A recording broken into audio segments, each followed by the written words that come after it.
বন্ধুরা একটা অপূর্ব দৃশ্য দেখে নিন। স্বামী স্ত্রী দুইজন। মাথায় কি ভাই তোর? চাল। চাল ভাঙে নিয়ে আসলি না কিনে?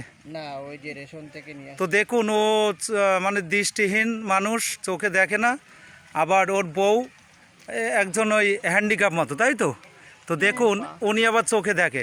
তো উনি পথ দেখে নিয়ে যাচ্ছে হাত ধরে।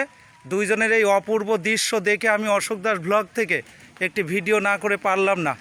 তাই আমি মনে করলাম আমার বন্ধুদের সামনে তুলে ধরতে হবে এই সুন্দর একটি দৃশ্য, স্বামী স্ত্রীর এই মধুর মিলন। এটাই আমার মনে হলো একটা অপূর্ব ভালো লাগা, ভালোবাসা। তাই যদি ভালো লাগে অবশ্যই অশোক দাস ব্লগের সাথে থাকবেন এবং সাবস্ক্রাইব করে দেবেন। এই নাম কি ভাই তোর? আমার নাম জয়দেব ঘোষ। জয়দেব ঘোষ। আর পাশে বউ, তাই তো? দুইজন মিলে চাল নিয়ে আসতে গেছে। তো দেখুন এই অপূর্ব দৃশ্য আপনাদের সামনে তুলে ধরলাম। যদি ভালো লাগে লাইক, শেয়ার এবং কমেন্ট করবেন। ধন্যবাদ রাখলাম, ভালো থাকবেন। একজন দৃষ্টিহীন আর একজন হ্যান্ডিক্যাপ, দুইজন মিলেই এই মধুর ভালোবাসা। ঠিক আছে, ভালো থাকবেন, ধন্যবাদ।